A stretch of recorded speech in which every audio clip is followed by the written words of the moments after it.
In this video, we're going to focus specifically on tessellations involving pentagons. The tasks in this video are not required for the day's camp activities, but we thought you might find them interesting, and we hope that you'll give them a try. So a spoiler alert, this video should only be watched after attempting task 2. So please, if you have not attempted task 2 yet, go back, watch that video, and give that an attempt before continuing on here.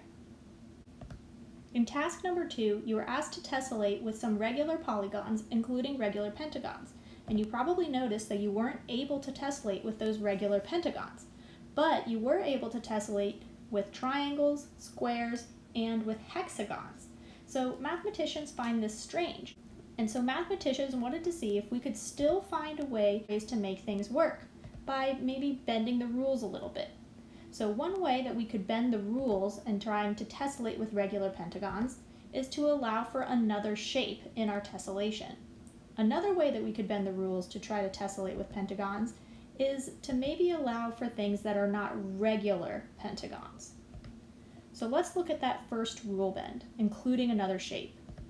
In trying to tessellate with regular pentagons, you may have tried something like this, starting with 1, and putting other regular pentagons around it in a circle. And so maybe you would have continued doing this in another direction and seen that you have a gap. But this gap may look like a familiar shape. It's a rhombus. And remember, a rhombus is a quadrilateral where all sides are the same length, but the angles are not necessarily the same. So what if we allow this inclusion of a rhombus in our tessellation?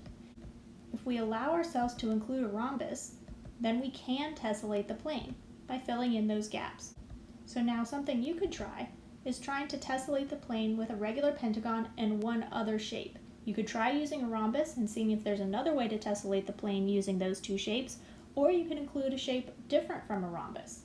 If you'd like to try this task, go ahead and pause the video here before continuing on. Including a rhombus can lead to some special tessellations called PENROSE tessellations. Mathematician Roger Penrose played with tessellations of pentagons and rhombi in the 1970s, and he discovered some really cool ways of tessellating, which are now called PENROSE tessellations or PENROSE tilings.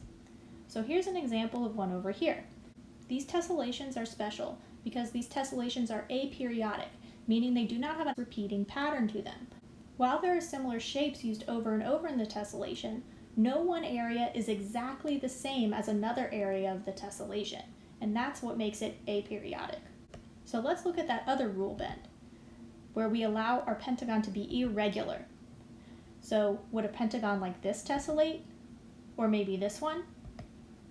So a task that you can do is try to find an irregular pentagon that will tessellate the plane.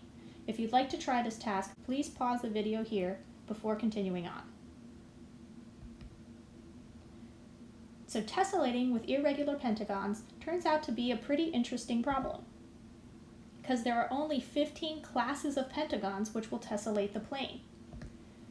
What is meant by classes is that it's not 15 specific pentagons that can tessellate the plane, but we can put certain restrictions on our pentagon. And of those restrictions, there are only 15 types of restrictions we can make. 4 of these pentagon classes were actually discovered by an amateur mathematician in her 50s, Marjorie Rice. And this 15th class was actually only discovered in 2015, which is very recent in mathematical discovery terms.